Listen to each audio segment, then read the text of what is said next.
ak ay kay ak yooyu ak éponge ak lépp indi naa ko. moom foog ñu génnee suñu fourniture yi. incha allah. waaw kon nuyu naa Dissa maa ngi lay nuyu Kals. di wax am naa mbégte retrouver waat ñi nga xam ne ñoom ñooy auditeurs yi di déglu 9-11. andiwaat nga beneen moo nekkool tey. andiwaat naa beneen moo nekkool kon continuité la ñuy def. ndax bi passé ñu ngi woon ci école primaire bi nga xam ne fa la xale bi di njëkk a dalee. laata ba mu def gannaaw ba mu defee kon préscolaire am ba pare. léegi nag ci programme scolaire bi toujours la ñuy taxaw. gannaaw ba ñu waxee ci bu école primaire. tey nag dañu yéeg tuuti dem ci daara yu diggu doomu yi moom mooy le moyen secondaire. ci ban anam la ñuy defaree li nga xam ne moom mooy programme scolaire yi problème adaptation. daf ñuy sonal trop ci sunu réew yi ndax à chaque fois dañuy dégg ñuy kaas naan du ñuy jàngal xale yi méngoowul ak après dans l'avenir li nga xamante ni moom la ñuy def ci seen vie donc ngir daal am ci lu gën a leer dañu dem seeti ka nga xamante ni moom dafa yàgg ci enseignement déjà am ci laal fu ne maanaam ci dem di jàngal xale yi ci kër yeeg ci nekk ci école bi ba pare échelonné bu baax ab professeur d'histoire la et de géographie mu ngi tudd kon professeur Lamine Diagne jamono ji kon mu ngi ci lycée bu Taïba Ndiaye xaw na sori Ndakaaru tuuti waaye pour wax la rek parcours am moom moo tax ñu intéressé wu ci moom am na waxtaan bu yaatu bu ñu séq ak moom bu weesoo loolu Kals nag am na benn pàcc bu ndaw bu bees bu ñu yokk ci biir li nga xam ni moom mooy rubrique bi laataa ñuy jeexal comme élève dañ taamu muy yor bloc note di jël note parce que prof bi am na loo xam ne ci cours yi la koy bind waaye am na loo xamante ni da koy expliquer au moment d'expliquer nag ci la xale yi di def li nga xam ne moom mooy prise de note ci biir prise de note boobu nag lañ leen di gunge ñun tamit ut benn pàcc bu ndaw bu ñu dippee kon bloc note ci bloc note bi nag daf soit dañuy fàttaliku benn affaire bu am boo xam ne symbole la ci sunu réew moo xam mooy sunuy devise ak wala yu demee noonu le drapeau national l'hymne wala yu xeetoog loolu wala ay pensées yu ay auteurs yoo xamante ni bi yu célèbre la ñu woon bàyyi nañ ko fi lu ci mel noonu daal la ñuy dëxëñ jox ko xale yi ci pàcc bi ñuy dippee bloc note bu ko defee ñu mën ko boole ci li nga xam ne moom la ñuy jël ci classe yi kon gannaaw bu ñu dawalee ba pare rek ñu ñëw faram fàcce kon professeur Dissa dafa mel ni xale yi mokkal nañ de waaw ñu ngi si yoon bi de xale yi mokkal nañ xale yi 2.0 yi léegi moom waaw dañoo gaaw a mokkal jàng mi mokk na ñu dem moo nekkool te dellu si dal leen ak jàmm ci seen rubrique moo nekkool di pàcc bi ñu jagleel wàllu njàng mi ak njàngale mi tey nag gannaaw bu ñu waxee ci école primaire ya ak seeni programme ni mu demee tey jii dañuy àddu jëmale ci programme scolaire waaye nag ñeel moyen secondaire bi di daara yu diggu doomu yi naka la ñuy libalee biir programme lan mooy atu yi ak faiblesse yi finalité yi les programme lan la ndax méngoo na ak li nga xam ne moom mooy li xale yi war a jàng ndax méngoo na bu baax ak sunu société cerveau wu xale yi ndax àttan na bii les programme ngir xam ci lu gën a yaatu si nañu waxtaan ak professeur Lamine Diagne di professeur d'histoire et de géographie ci lycée bu Taïba Ndiaye kon professeur Lamine Diagne gannaaw ba ñu la nuyoo laaj bu njëkk bi moom mooy boo ñu doon defal tey une lecture globale du programme scolaire ci moyen secondaire bi ban gis-gis nga ci am. programme bi moom problème bi njëkk am moo di guddaay guddaay ba nga xamante ni xaw na métti tuuti ci élèves yi programme bi dañ ko tëgg mais ànd sax en général ay moyens yu koy accompagner maanaam lu mel ni ay livres ay manuels ou bien ay cartes amul tamit benn harmonisation au niveau des enseignements apprentissage ba nga xamante ni li ñuy jàng ñun ñëpp ñoo koy méngoo programme bi en général adapté wul aux besoins actuels parce que élève bi du gis benn intérêt par exemple muy jàng li ñuy wax impérialisme bu au lieu à la place on peut les écrits de Cheikh Ahmadou Bamba vient de Alhaji Malick Sy. libale bii le programme ci lan la ñu sukkandiku maanaam base bi lan la ngir defar ko.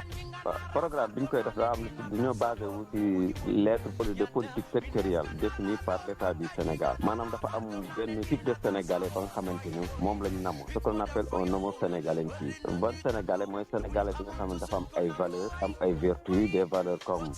comme kersa jom des valeurs comme démocratie tolérance culture de la paix yooyu la ñuy jublu objectif jàng moo di préparer élèves bi mën a dugg ci biir société bi mën a évoluer ci société bi sur loolu lañ koy programme mais programme bi dafa diis ci élèves yi diis na ci élèves yi ba nga xamante ni élèves yi gis ñu seen bopp parfois il arrive que élève bi poser la question ne la waa lu tax ñun ñuy jàng lii ban sens la am ban intérêt la am. tey jii ban impact la internet ak nouvelle technologie yi am ci li nga xam ni moom mooy njàng mi ak njàngale mi. buñ soxlaa dara léegi soxlawul ñuy dem di lire ay livres dañuy ñëw rek directement ci internet bi puiser li ñu soxla moo tax de quelque part il se pose la question est-ce que ñun li ñuy jàng ni jar na ko ndax tey boo bëggoon xam par exemple la longueur du fleuve Sénégal soxlawul nga koy jàng sur le son da ngay jëm directement ci internet qui pose la question l'internet va te donner la réponse moo tax de telle sorte que l'éducation enseignement bu ñu proposé élèves yi il faut ñu revoir xoolaat ko bu baax. pour yow tey jii gannaaw jafe-jafe yi nga xam ne yëpp lim nañ ko ci jàng meek jàngale mi ci lan lañ war a sukkandiku ngir jox xale yi un enseignement de qualité loo xam ni mën na leen jariñ ci seen dund l'enseignement idéal c'est quoi. idéal bi moo di ñu wàññi programme bi leçon yu bëri ñu élagué ko muy benn rendre ko accessible aussi professeurs yi nga xamante ni formé wu ñu leen ñu gën lañ formé ba ñu mën a dominer matière bi ñuy jàngale parce que matière boo ko dominer wul mënoo ko jàngal ni boobu tam foofu formation bi la des enseignants wàññi programme bi lourdeur bi loolu tam wax naa ko beneen bi moo di ñu jéem a adapté programme bi par rapport au centre d'intérêt des élèves parce que élèves dañoo am yeneen centre d'intérêt bi mooy est-ce que enseignement bi mënuñu ko léegi rendre virtuel parce que ñu ngi ci monde bi virtuel. jaajëfal nañ ko moomu professeur Lamine Diagne bu lycée tey nag ci pàcc bu ñu dippee bloc note ñu def ab fiche ci suñu drapeau national kon drapeau national bu république bu Sénégal ñetti bande ñoom ñoo ko composé bu verte bu or wala jaune naka noonu bu rouge di bu xonk bi ñoom nag ay bande verticale lañ yu tolloo ak étoile bi nga xam ne moom moo am juróomi branche nekk ci diggi bande bu or bi ñu naan ko jaune ñu ñëw ci couleur yi couleur bu verte bi mu ngi mandargaal yaakaar naka noonu fécondité bu or bi wala jaune moom nag li muy symboliser moom mooy richesse di alal naka noonu di wane njëriñal liggéey nekk it couleur buy mandargal art ak lettre rouge bi di couleur bu xonk bi di fàttali deret waaye nag dundu ak sacrifice yu ñu war a def ngir sunu nation naka noonu xeex lépp lu jëm ci sous-développement di wàllu ñàkk étoile bi am juróomi branche moom li muy wane mooy réewum Sénégal ubbeeku na bu baax ci juróomi continent yi nekk ci àddina bi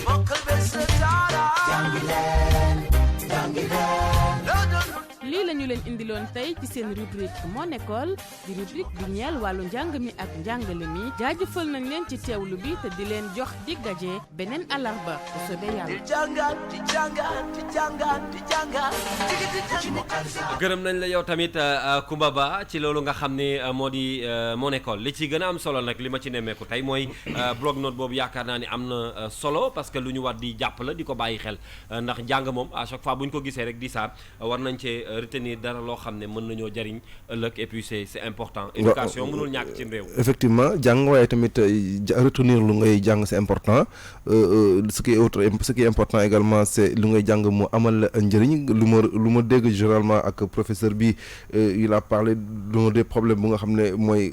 Je veux dire un programme qui n'est pas du tout adapté aux besoins actuels. Ça veut dire problème de harmonisation la am Coumba Bass ma juumul.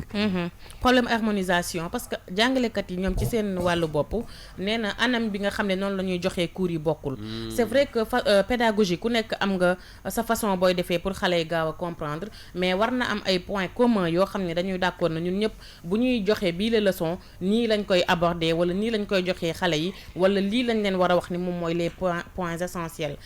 Kalz loolu daf ma yóbbu rek ci pédagogie boobu ñuy wax maa ngi fàttaliku amoon na benn professeur moom bu daan def cours comme boo nekkee terminal leçon yi dañuy bari dafa amoon ay astuces comme cours yi lu ci ëpp li ñu lay laaj moom mooy les atouts et les inconvénients ci booy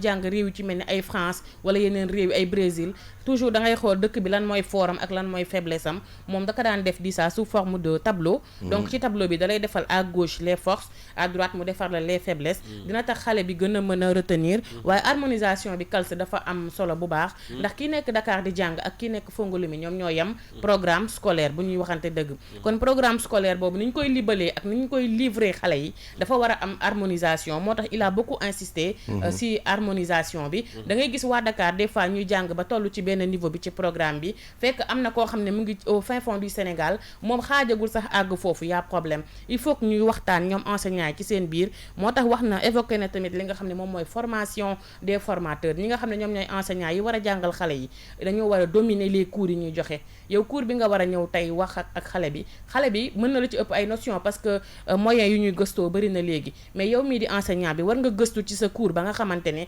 xale bi fu mu la song rek ci wàllu question di saa war nga ko mën a tontu ndax loolu moom moo la fa teg da ngay gis enseignant yoo xam ne dafay mel ni dañuy yor fiche yi rek seen fiche yooyu ñuy faral di résumer cours yi dafay mel ni dañ koy yor rek ñëw taxaw di liiral xale yi wala di leen jox cours bi nii c'est pas ça am na professeur yoo xam ne mën nañ def 2 heures de temps de cours fekk 30 minutes la ñuy bind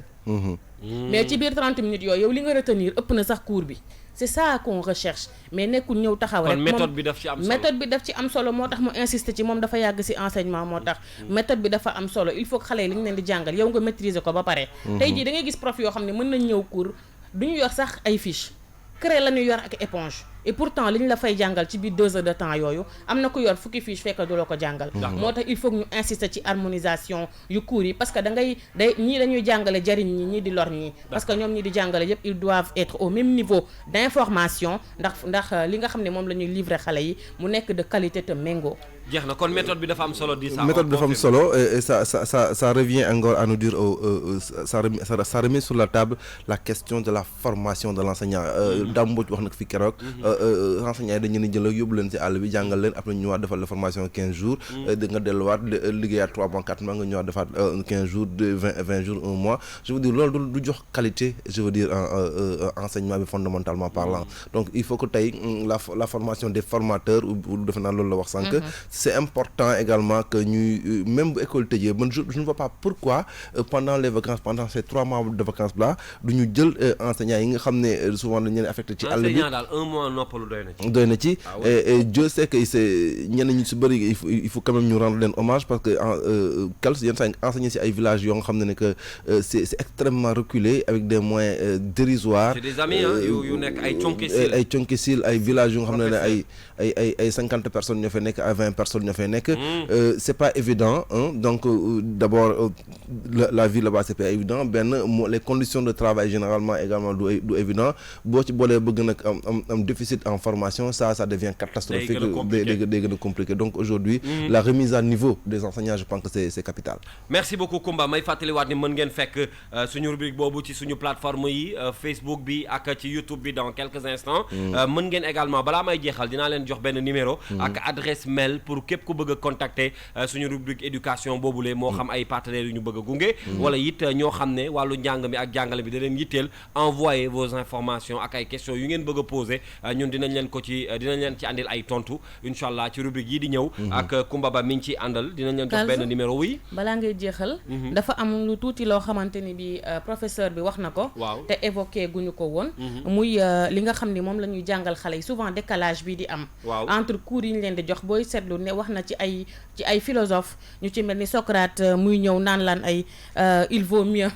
subir l'injustice que de la commettre maanaam di jàngal xale yi yoo xam ne amaana classe terminale bi nga leen koy jàngal li leen ci intéressé rek lañ ciy def maanaam jéem koo jàng ngir am moyen mais après bu ñu weesoo classe boobu ban njëriñ la leen amal mu ne à la place de ça on aurait pu sunu mag ñu baax ñi ñu am ci sunu réew wax nañ fi ay wax bàyyi fi ay Cheikh Moussa Ka bind na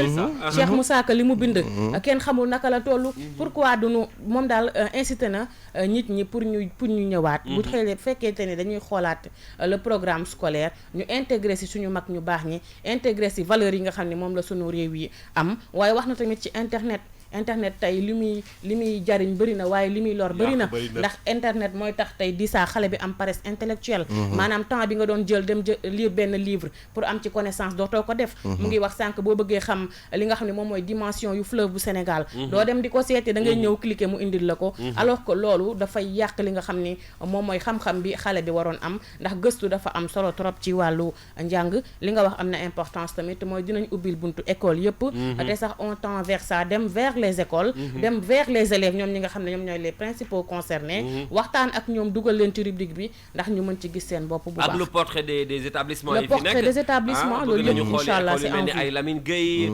Malick Sy Papa Gueye bëri na ay écoles yu fi nekk yoo xam ne yu ci ne ñun dinañ dellu soit ci seen historique fàttaliwaat leen ko ndax looloo tax a jóg